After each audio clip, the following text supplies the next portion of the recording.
فأعوذ بالله من الشيطان الرجيم بسم الله الرحمن الرحيم وإذ قال موسى لفتاه لا أبرح حتى أبلغ مجمع البحرين أو أمضي حقبا وقال تعالى وعلم آدم الأسماء كلها ثم عرضهم على الملائكة فقال أنبئوني بأسماء هؤلاء إن كنتم صادقين قالوا سبحانك لا علم لنا إلا ما علمتنا إنك أنت العليم الحكيم صدق الله العظيم.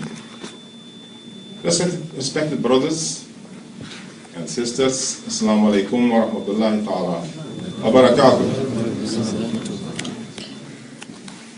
Tawheed al-ilm, and I was thinking the opposite also is there, ilm al-tawheed. Tawheed means unity or unification, the unity principle in Islam. It is one of the most basic principles coming from the unity of God, of Allah subhanahu wa ta'ala, Allah Almighty. Knowledge is one of the qualities of Allah. رب اشرح لي صدري ويسر لي امري واحلل عقدة من لساني يفقهوا قولي. It is one of the sifat. And we have of the knowledge very little. I remember in the story of Khizr and Musa alayhi salam, you have heard it so many times, but I'll tell you something which has not been mentioned. That when Khizr, Musa alayhi salam and Khizr start walking together, then they're walking on the side on the seashore, then there came a boat by. You remember the boat? The people of the boat knew Khizr alayhi salam already, so when they asked them for a ride, they happily and readily took them on. And as they were on the boat, a bird came and perched, sat on the boat. It was not a big boat, so it was possible for him to put his beak in the water to drink some. So Khizr alayhi salam, who had said already to Musa alayhi salam when they were speaking about his association with Khizr. Now that is not in the ayah, but in the hadith is mentioned. The Prophet sallallahu alayhi wasallam has commented on it. So Khizr had said to Musa before that I have a knowledge which Allah has taught me which you don't know.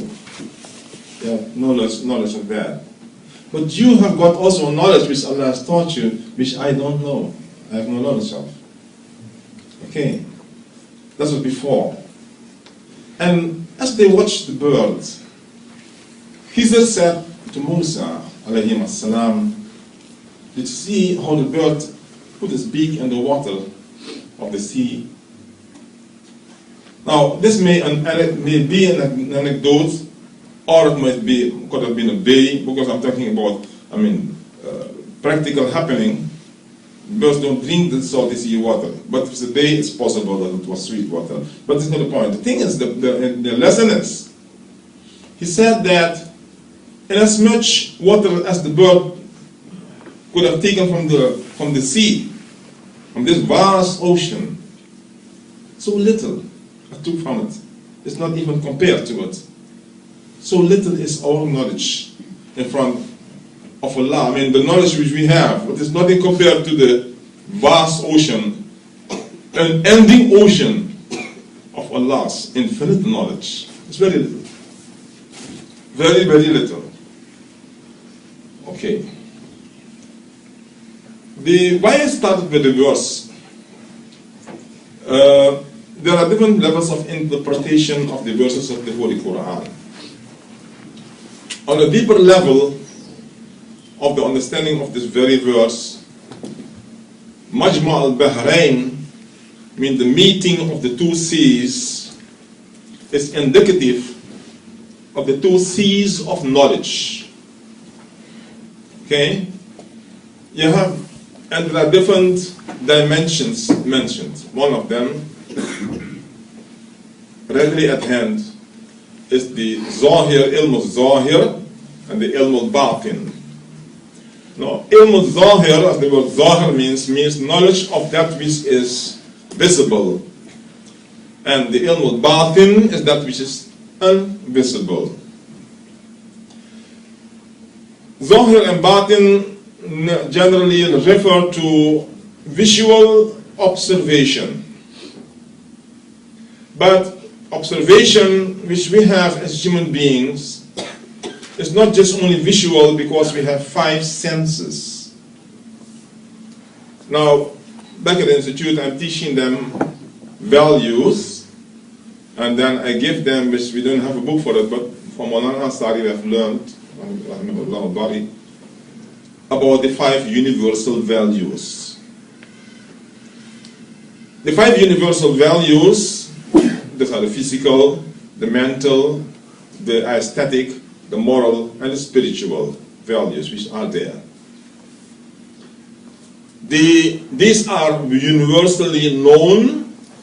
The difference between Islam and non-Islam is that the other ideologies or other systems give importance or emphasis to some of the values and not to the others. Okay? Like majority of the people who are not so religious give much more importance to the physical value, and everybody, in fact, recognize that and give importance to it, the mental and the aesthetics, which has to do with beauty and so on. The moral and the physical and the spiritual sometimes left behind. And in other system, the spiritual is given more preference than the physical. Then you have got now, for instance, the Darwish, which goes around with the beggar's bowls. The Buddhism teaches that. You see, to be a real good man, you have to go for nirvana. So you emphasize more on that. And or in Christian spirituality, whereby they believe that the world is evil, basically, so you have to negate that. But Islam, the word that you must have heard this term integralistic. This word integral means that all the different factors are joined together to make a complete whole. So emphasis is given to all of these. Now, in these values, I match the physical with the spiritual, the Zahir, the Batin. Okay. Now, in the pursuance of knowledge or in the experience of the world, all human beings have these 5 senses: the sense of sight, the hearing, the smell, the taste, and the touch.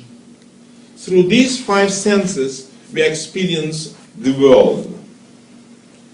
Now, normally when I teach the value, I put an arrow between the first and the last, because they are the 2 exact opposites. Okay? The physical value and the spiritual, or there's another word which is transcendental, and that word is very important, because it shows that it transcends the physical barriers of observation. There's not only you can't see it, it is not seeable, or it's not hearable. You can hear it, you can smell it, you can taste it, and you cannot feel it with your physical, with your skin. Okay, so it is beyond, it transcends your ability of observation of the physical world. Are you with me? I think it's not difficult. Okay. So that an example I used to use is, for instance, you see an airplane coming, you see flying, everybody knows about that, it flies away. Now you look at the plane and you follow it with your eyes. Then after some times it becomes smaller and smaller and smaller till it disappears from sight. Now that disappeared from your sight, just like the many stars we see and those we don't see, are physical objects, and they are not in the batin in the sense that they are unobservable, but they have gone beyond your range of vision. Now that is not yet in the spiritual. It is transcended, but it is still observable if it becomes close enough. Now, then we come to the spiritual or transcendental, which is beyond your ability to observe with any of your five physical senses. So that we know, we have learned from the Prophet on the Anbiya alayhimus salam, so the revelation of Allah subhanahu wa ta'ala, that there are angels. We have learned there are angels on the right and left. And there are angels in the Zikr Salihin, Tanaddalu Rahmah. The Rahmah comes down. We don't see the Rahmah, but it is said it rains Rahmah. We don't see it. But it's there. We cannot observe it. And also when they are, this is also a Zikr.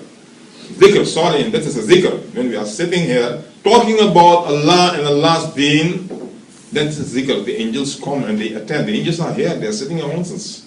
But you don't see them. But we believe in that knowledge given to us by the prophets. Sallallahu alayhi wasallam. Okay. Now, in Surah Ali Imran, there is a verse. And towards the end of the Surah.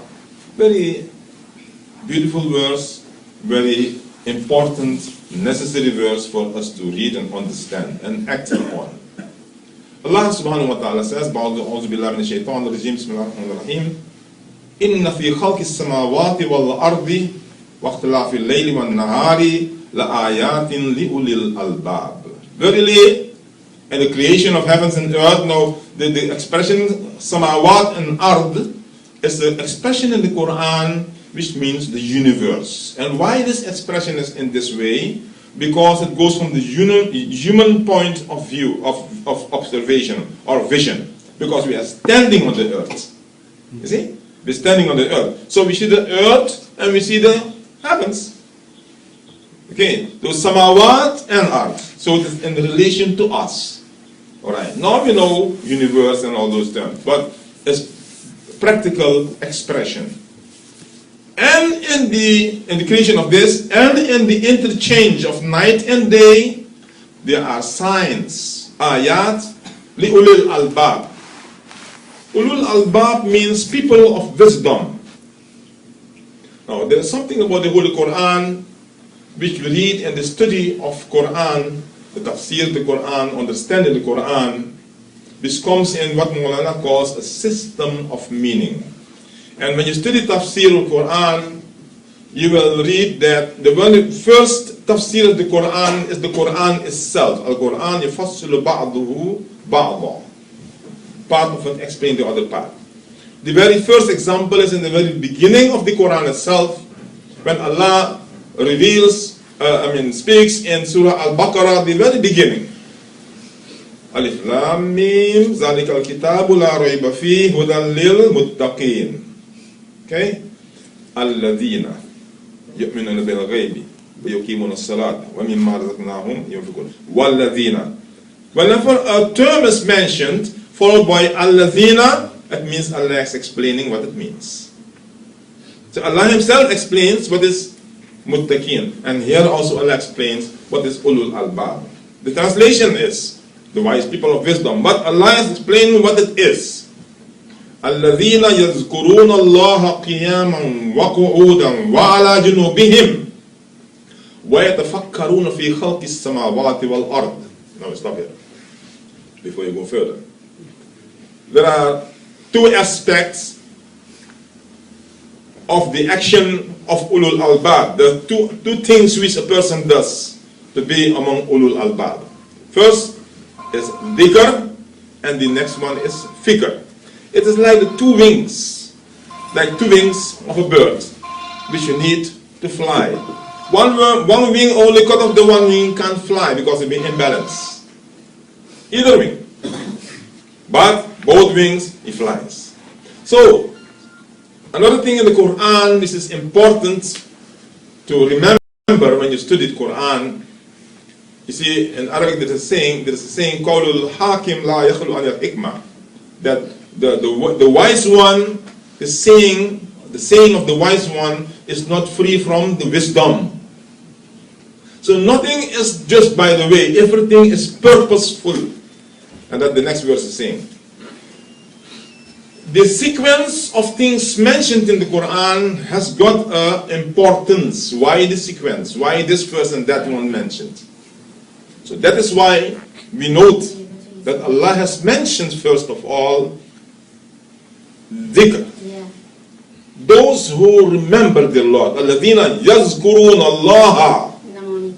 Those who remember Allah qiyaman, in the standing position or in this posture, وَقُعُودًا, and sitting, وَعَلَى جُنُوبِهِمْ, or in the lying position. These are the three positions in which a human being can find himself. He's either standing or walking or sitting or reclining or lying. It means remembering Allah all the time, whether he is walking, standing, sitting or lying. He is all the time remembering the Creator. Yazkurun Allah. Then comes the next one. Then comes the next one. After this comes the next one. وَيَتَفَكَّرُونَ فِي خَلْقِ السَّمَاوَاتِ وَالْأَرْضِ. And they remember, no, rather they make tafkir. Tafkir means that the tafsir tells you that they are investigating. Okay? They're investigating, they study the creation of the heavens and the earth. يَتَفَكَّرُونَ فِي خَلْقِ السَّمَاوَاتِ وَالْأَرْضِ. And the next expression which comes after is رَبَّنَا مَا خَلَقْتَ هَذَا بَاطِلًا سُبْحَانَكَ فَقِنَا عَذَابَ النَّارِ. So such a person comes to the realization of the purposefulness of the creation, that there is purpose behind creation, not for nothing but what's created. And every item and every aspect and every little thing has got a place in the creation, has got a reason why it is there. Now we cannot understand why has Allah created this mosquito. That's when it makes problem. He poses us, make us sick, but he's there. Why this fly, this troublesome fly? Why these insects and all bees and a lot of type of things which we don't like? But Allah has created them. So what? Allah does not know why He should create.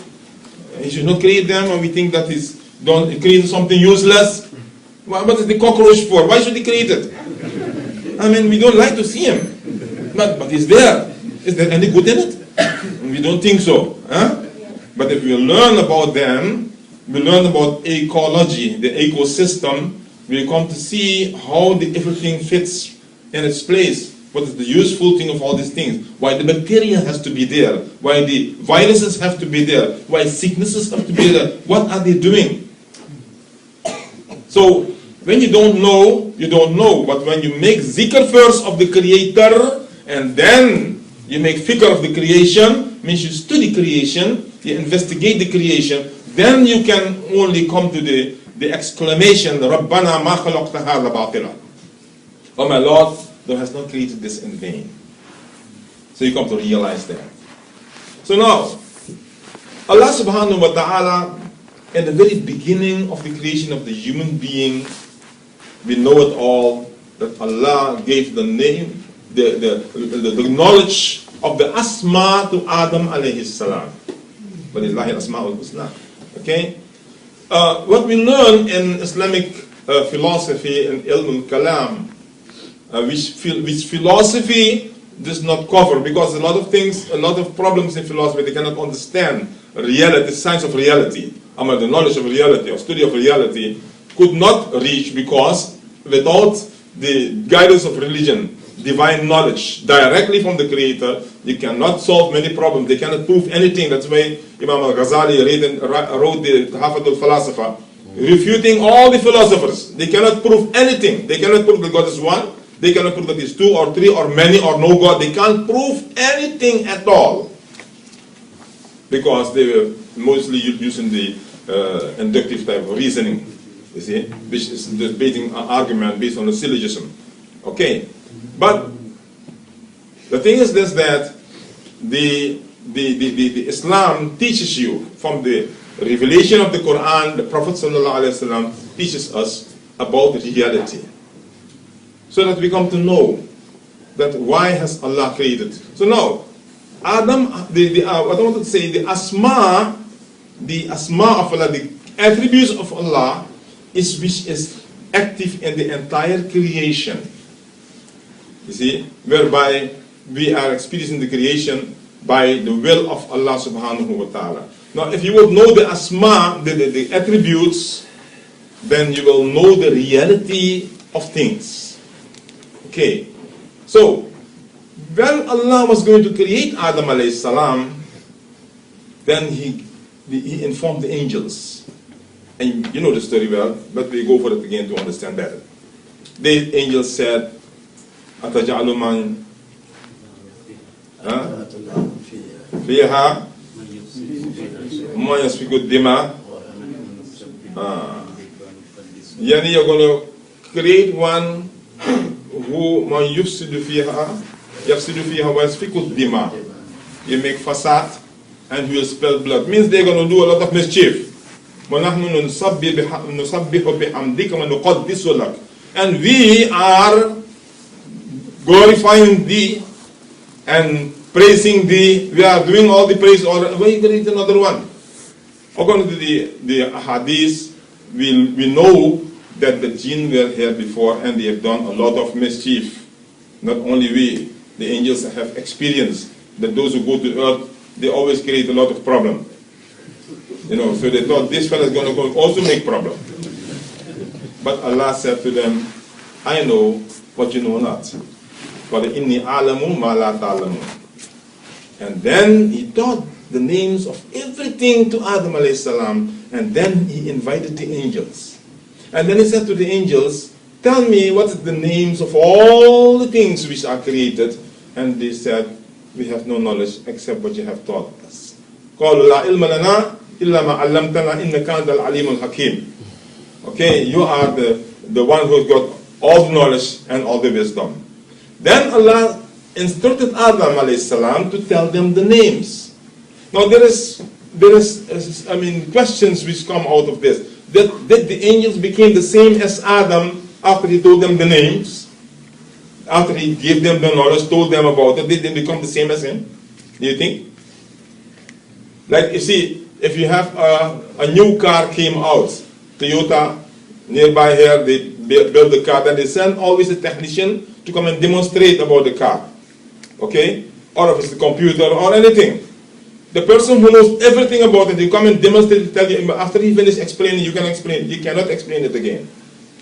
Because you don't have the background knowledge, the in-depth knowledge. And yet, the knowledge has not become part of you. You only heard about it. You see? So they heard it. But they didn't become the same. So, this actually, why I quoted this ayah, is to tell us that Allah subhanahu wa ta'ala has gifted us with knowledge, has given us the knowledge. Okay, it's a special gift from Allah subhanahu wa ta'ala. So it is in the gene of the human being, all the Bani Adam, the knowledge is already in you. It's already in you. So when you are learning it, it's connecting with what's already in you. But then, to really get it, you have to open the key. And that is by connecting with the Creator Himself. And that is why the zikrullah is important. First you remember Allah, because when you make the dhikr, then your heart gets activated. Now if you have read the Quran a lot and ponder about it, you would have noticed that it refers a lot to the heart. And if some of you have been sometimes in zikr sessions, or you have met some of the Sufi type of people, talk about zikr and spirituality, they often always talk about the heart. But the Quran itself does. Huh? For instance, the verse Mawlana quotes sometimes, فَإِنَّهَا لَا تَعْمَلْ أَبْصَارُ وَلَكِنْ تَعْمَلْ الْقُلُوبُ الَّتِي فِي الصُّدُورِ. Not the eyes become blind, but the hearts which in the chest. Now, religion has got something like a special type of terminology. And you know, people who don't believe in the fifth value, the spiritual value, they find it difficult to understand religion. Because we talk about things which is not observable by the physical senses. And some of them don't even make sense. We know generally that knowledge we study, we read a book, okay, or even if we see things, whatever, or we listen to a lecture and so on, and we memorize it. And we believe we memorize with your brains. Okay? Yet, in the English language, which is the most material language, materialistic language, you say, I learned the thing by heart. Why did they say, I learned it by head? Strange, huh? Even they say, I learned it by heart. By heart? Oh, by heart, by head. No, learn it by heart. What is this now? You see? How this came about? You see, the values which we know in Islam, the religious knowledge, legacy which we have, which has been preserved in the Quran, given by the Holy Prophet ﷺ, comes from Adam ﷺ. All the Prophet, all the Israeli Prophet, they know it. Except that they lost a lot, but alhamdulillah, preserved in the Quran. Okay? So you find it still in the language. And the Quran speaks about this. It says, وَجَعَلَ لَكُمُ السَّمْعَ وَالْأَبْصَارَ وَالْأَفْئِدَةَ. Now, a fu'ad is another term used for intelligence. And intelligence is supposed to be here. You read, for instance, sharh al-sadr, expansion of the chest. As if here you put the knowledge. But the religious terminology expresses it like that. Then we learn that we have got a corresponding body, a spiritual body, or call it a light body, or call it a shadow body, or call it an astral body, or which synchronizes with this body. You know what synchronizes means, okay? It's exactly the same. Every morning when you get back to life, because every day we die. Every night we sleep, we die. Sleep is death. Only it's a small death. The big one is when you will come after a long time back. But this one we come back quickly. Okay? So that's why we call it sleep. Alright? Of course, some other things also happen when you go to the big one, whereby the connection with the body is severed by the thing called death.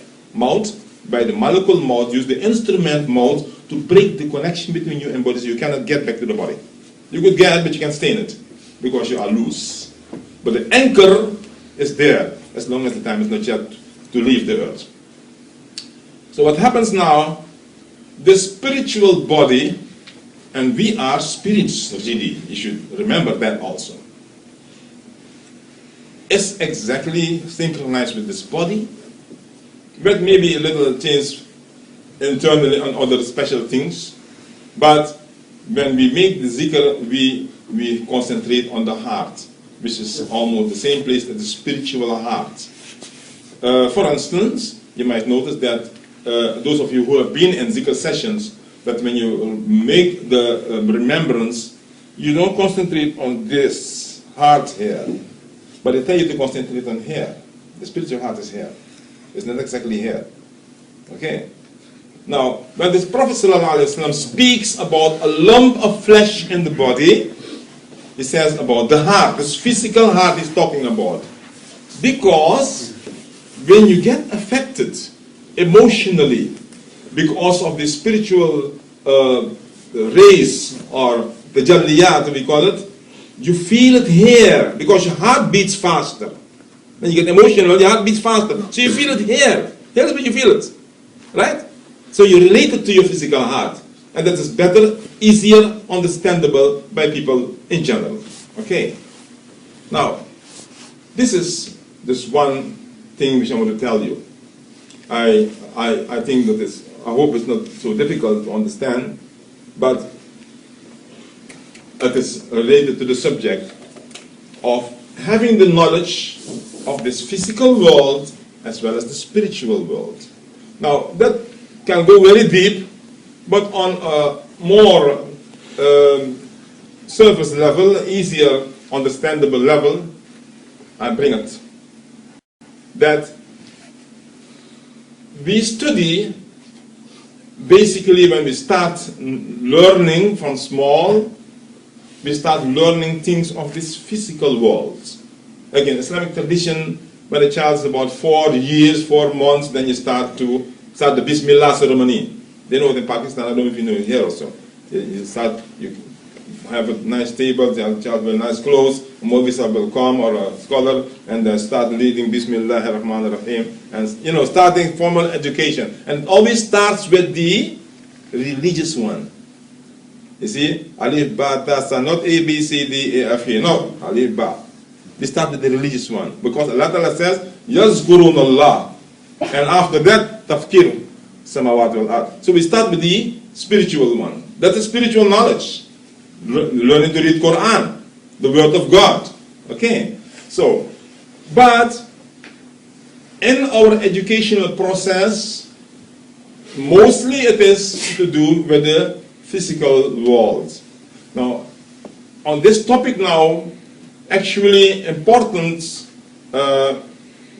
is given, or maybe should be given because of the practical application to all the different subjects which we should learn in the school to make a completely integrated Muslim or Islamic personality. Which means that we should not be studying only subjects which have to do with the material world, like is already known in the world. I mean, that we become habitual of that already. We've got schools, we've got there's a word called, you must have heard this word, secular.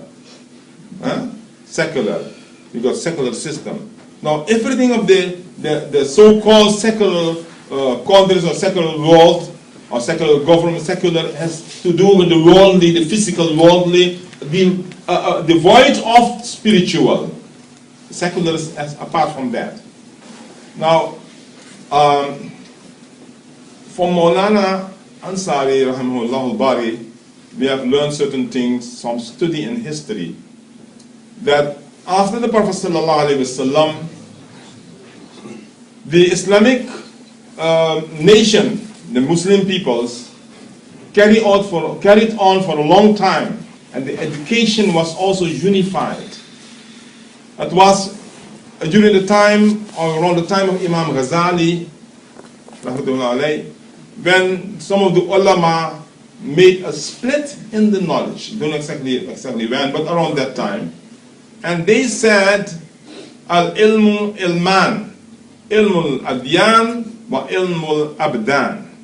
Knowledge is two. Ilmul adyan. Now, knowledge of the ideologies, systems of life. Okay? And ilmul abdan, and knowledge of the bodies. So you can say physical sciences. Physical sciences and social sciences, you could say, for instance. But that was not supposed to be. What we have experienced from that till now is that we have a system whereby some of our children go to schools and universities, colleges to become doctor, engineer, and professors, whatever. And others we send to the madrasa. Now, madrasa also means school. But why we use the term, the Arabic word for school? Because when we say madrasa, it means religious school. Okay. In Pakistan and India, I don't know if it's here also like that. If people have got children and the one is not so bright, then that one will go to the madrasa. And the one who is very bright, that one will go to school to become the doctor. Right? That's what they do. Pakistan, yeah. That's what happens. So now, the alim, and we don't call alim the one who does not study in madrasa. If he studied in university, he can be very, very knowledgeable, but he's not alim. He's not alim. So that means he's jahil? No, he's not. He's learned a lot. How can he be jahil? But no, he's not alim. Alim is the Maulana, and he become Maulana means our leader. The one who studied in the madrasa, the religious education, because we consider that as knowledge. The other one we don't consider as important. It's also knowledge, but not real. This one is the real one. But it's not right. So because of that, we have got a problem in our religious leadership.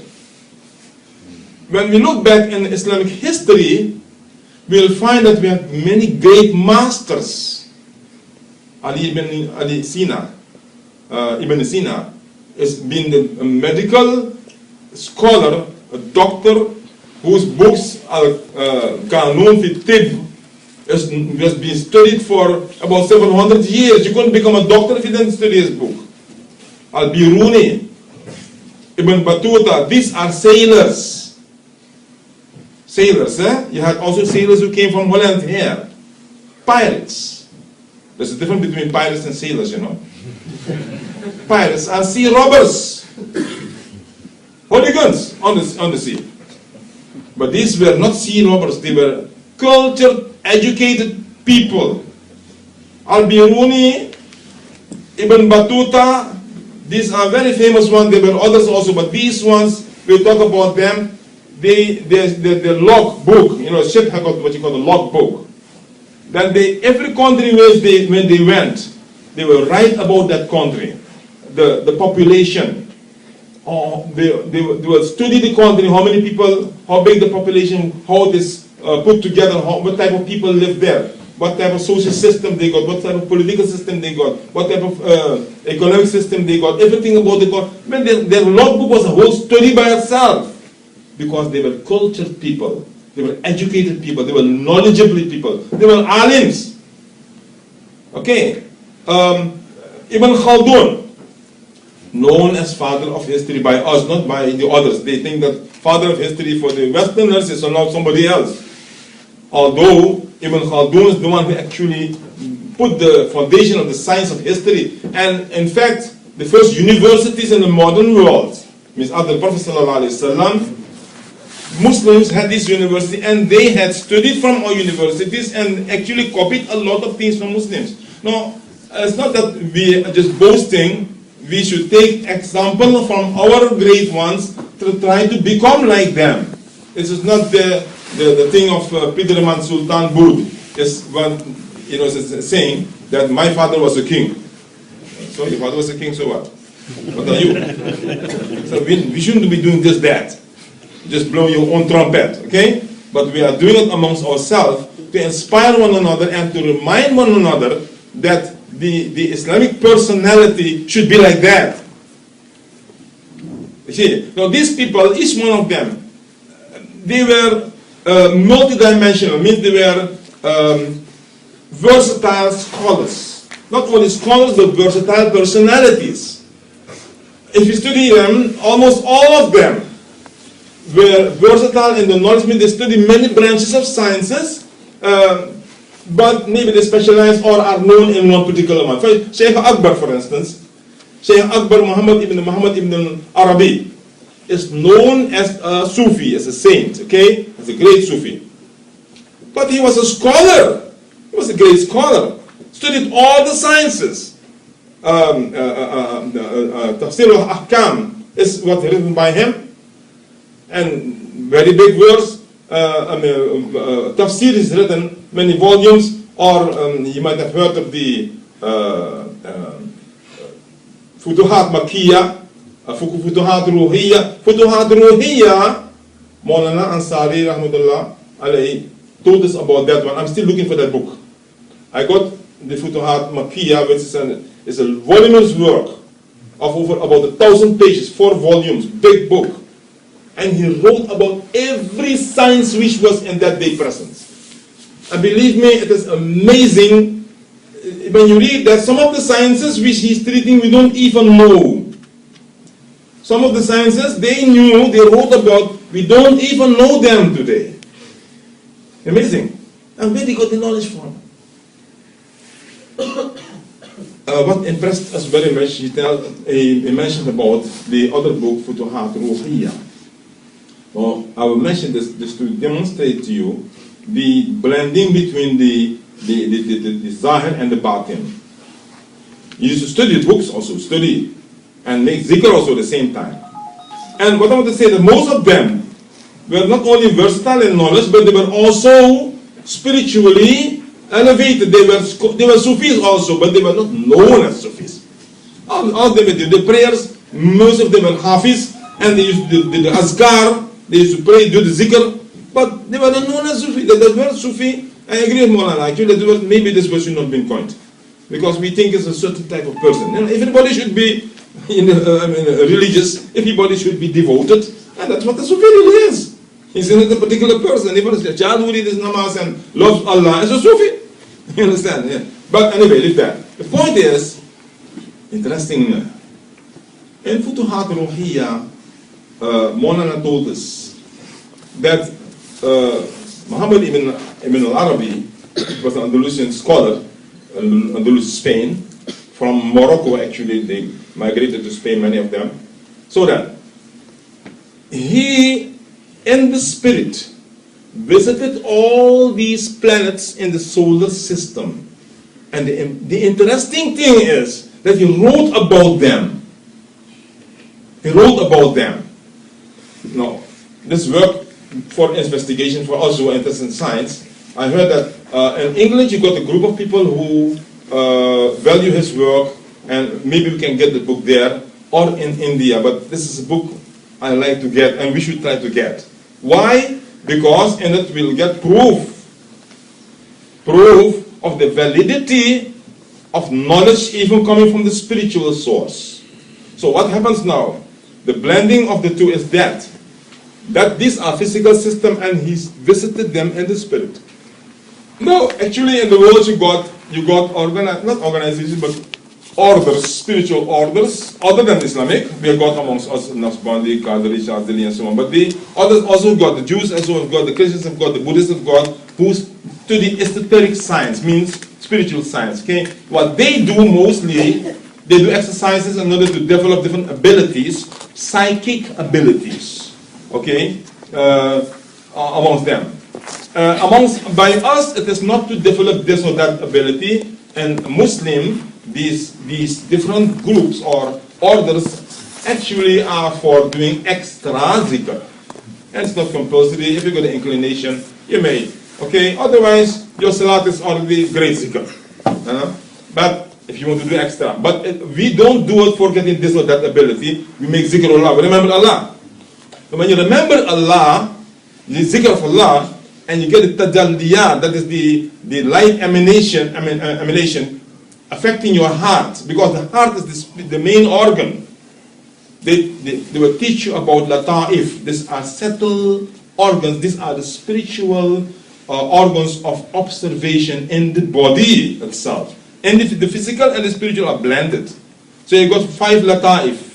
Lata'if, plural of latifa, with which you can experience the spiritual world, because you cannot with these external senses, you cannot do it. But you got the internal senses, and the first one, and the most important of them, and strongest is the heart. That's why I mentioned in hadith. Just the mudghatun. إذا صلحت صلح الجسد كله وإذا فسدت فسد الجسد كله. Allah wa hiya al-qalb. You know the hadith, okay?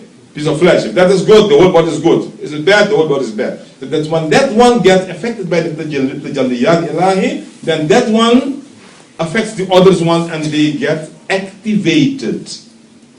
So a Sufi, so-called, I mean this term we are using, you know what I'm talking about, which can be you also, any of us, the person who is doing the zikr, that person now when he gets his heart activated, which activate the other organs also, automatically the spiritual qualities which are in you come alive. Okay? Now what the other people are doing, because they do not know the teachings of the Quran and the Prophet ﷺ, and because it is so fascinating for a person to have what you call, for instance, clear audience. So they want to get clear audience or clairvoyance. Clairaudience means what we have, let me take the Islamic example. Hazrat Umar radiallahu anhu is on a mimbar and giving the khutbah. And certainly he says, Ya Sarat al-Jabal. You have heard about this. He was seeing the army which was hundreds of miles away fighting a battle, the Muslim army. He was seeing them standing on a mimbar in Medina in the masjid. And they are hundreds of miles away, and he's seeing them, and he shouted, Ya Sarat al-Jabal. He shouted for them, and they heard his voice. Now this is recorded history, not by historians, but by people who are absolutely truthful.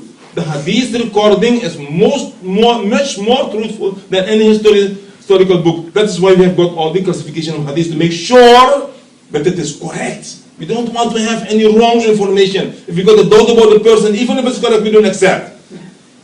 You want to be sure that the person is absolutely right. That so that the hadith or the khabar, the information, we may take it. And sometimes it's corroborated by others as well. Because the army reported that they heard Hazrat Umar's voice, giving them the instruction, and they followed the instruction and won the day.